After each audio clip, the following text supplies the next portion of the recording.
ETF index mutual funds నేర్చుకుని stock మార్కెట్లో రాణించాలనుకుంటున్నారా? వెంటనే ఈ నెంబర్కి కాల్ చేయండి.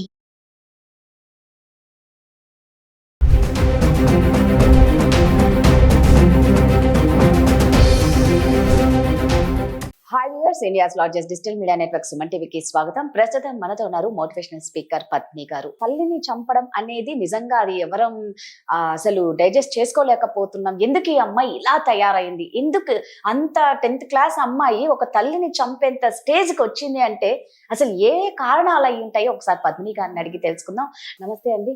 నమస్తే రాధా. ఒక తల్లిని అంత ఘోరంగా చంపించింది అంటే అసలు ఏంటి, ఏం మాట్లాడుకోవాలో కూడా చాలా బాధగా ఉంది. రాధా, ఇది చాలా దురదృష్టకరమైనటువంటి సంఘటన. నిజాన్ని ఆడతనానికి, ఆడపిల్లలకి, ఆడవాళ్ళందరూ ఒకసారి ఇట్లా షాక్ అయిపోయాం. కదిలిపోయింది, సంఘమే కదిలిపోతుంది ఈ ఈ ఈ ఘటన వినంగా. నేను ఇది ఆడవాళ్లే కాదు, మగవాళ్ళు కూడాను భరించలేనటువంటి పరిస్థితి ఇది. ఇలా చేయగలరా, ఒక ఆడది ఇలా చేస్తుందా అన్నది ఎవరో మనం ఊహించిన పరిణామం. అందులో ఒక చిన్న పిల్ల, 15 ఏళ్ల పిల్ల, టీన్స్ లో ఉంది, 15 ఇంకాను టీన్స్ లో ఉన్న పిల్ల. ఏమిటండి ఎటుపోతోంది ఈ లోకం?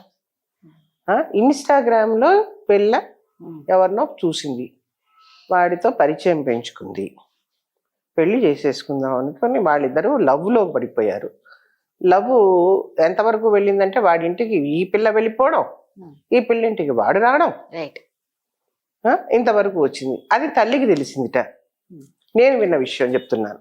తల్లికి తెలిసి తల్లి అమ్మ నువ్వు చేస్తున్న తప్పు అని చెప్పడం, వద్దు అని చెప్పడం చేసిందని అంటున్నారు.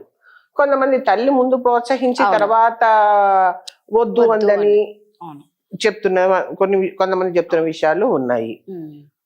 అంటే తల్లి ఒక విధంగా ఆలోచిద్దాం.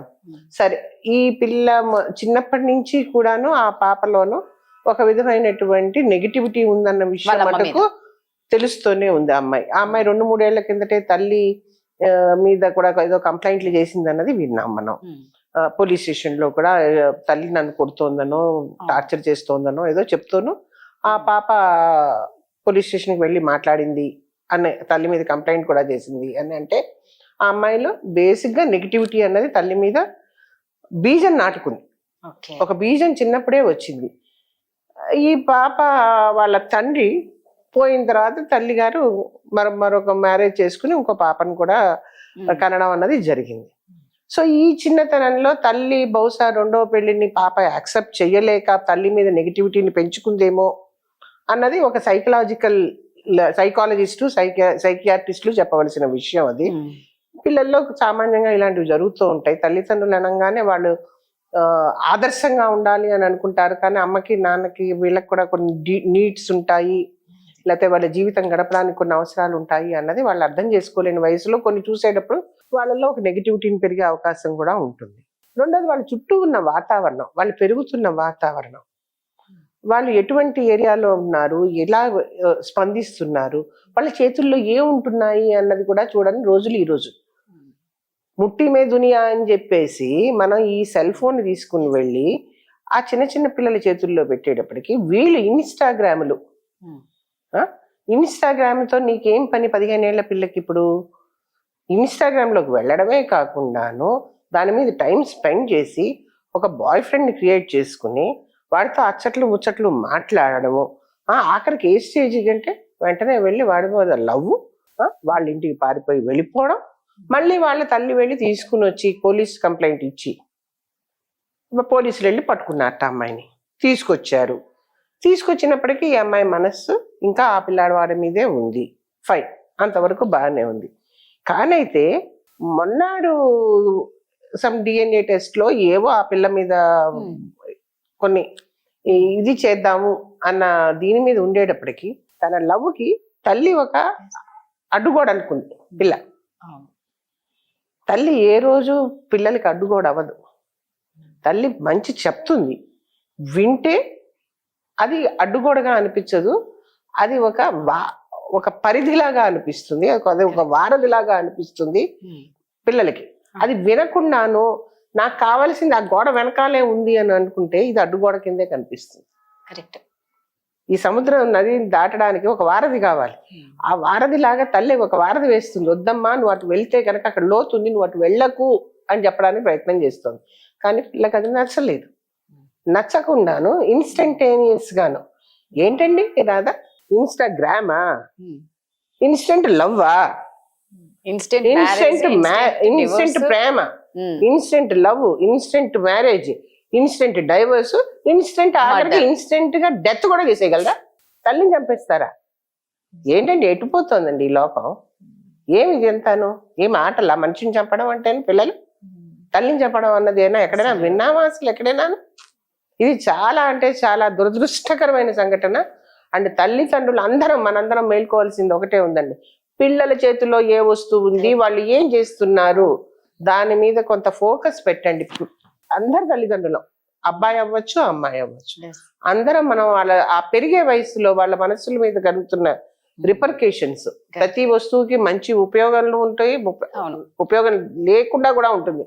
సెల్ ఫోన్లు నేర్చుకుని ఐఏఎస్లు పాస్ అయిన వాళ్ళు ఉన్నారు, ఇలా పాడైపోయి చంపేస్తున్న వాళ్ళని కూడా చూస్తున్నాం. ఇలా కాదు, మనమే వాళ్ళని ఒక మీద వాళ్ళ చేస్తున్న పని మీద ఒక దృష్టి పెట్టి వాళ్ళకి చిన్నప్పటి నుంచి మనం ఒక ఇది నేర్పించాలి. ఫస్ట్ బడి ఏదండి? తల్లి. తల్లి తల్లి తల్లి ఒడి, తల్లి ఇంట్లో ఇల్లే ఒక బడి, తండ్రి ఒక గురువు ఇంట్లో. ఇది వదిలేసి మనం మన ఉద్యోగాలను మన దీనినో వెళ్ళిపోయి తల్లి చాటుగా ఉండవలసిన పిల్లల్ని సెల్ చాటుగా చేస్తే వాళ్ళు సెల్లులో ఏం చూస్తే అదే కరెక్ట్ అనుకుంటున్నారు. కరెక్ట్ గా చెప్పారు. తల్లి చాటు పిల్లలు కాస్త సెల్లు చాటు పిల్లలు అయిపోయారు. పిల్ల ఏడుస్తోందంటే పోగో పెట్టనా, లేకపోతే కనుక డిజ్నీ ఇది పెట్టనా, లేకపోతే ఇంకో కార్టూన్ నెట్వర్క్ పెట్టనా అని చెప్పి చూపించేసి, అన్నం కూడా వాళ్ళు అది చూపిస్తూనే పెట్టగలరు కానీ అది చూపించకపోతే పెట్టలేని తల్లిదండ్రులు ఈ రోజుల్లో తల్లిదండ్రులు అయిపోయారు. నిజమే, రాముడికి కూడాను చందమామని చూపించి పెట్టింది కౌసల్య, అప్పుడు కథలు చెప్పారు, కానీ తల్లి చెప్పింది. ఇక్కడ తల్లి కాదు, మీ మాధ్యమం చెప్తోంది. కరెక్ట్. ఆ మాధ్యమంలో అన్నీ ఉన్నాయి కాబట్టి వీళ్ళ దానికి అలవాటు పడిపోతున్నారు, తల్లులను దూరం చేసుకుంటున్నారు, బాంధవ్యాలు దూరం అవుతున్నాయి. అందువల్ల ఇలాంటివి జరుగుతున్నాయని నా అభిప్రాయం. రాధా, మీరు అన్నట్లు ఏంటంటే నిజంగా ఒక కన్నేసి ఉంచాలి ఇప్పుడు పిల్లల మీద. ఎంత ఉద్యోగాలు చేసినా, ఎన్ని వ్యాపారాలు చేసినా, ఎంత ఉరుకుల పరుగుల జీవితంలో మనం పిల్లలకంటూ సమయం కేటాయించకపోతే నిజంగా మీరు అన్నట్టు తల్లి చాటు పిల్లలు కాదు, ఇప్పుడు అందరూ సెల్లు చాటు పిల్లలు అయిపోవడం వల్లే ఇలాంటి దారుణాలు ఎక్కువ జరుగుతూ ఉన్నాయి. అసలు ఆ వయసులో ఆ ఆలోచనే రాకూడని ఆలోచనలు వస్తున్నాయి అంటే అంతా సెల్లు, మొబైల్ ప్రభావం. నమస్తే.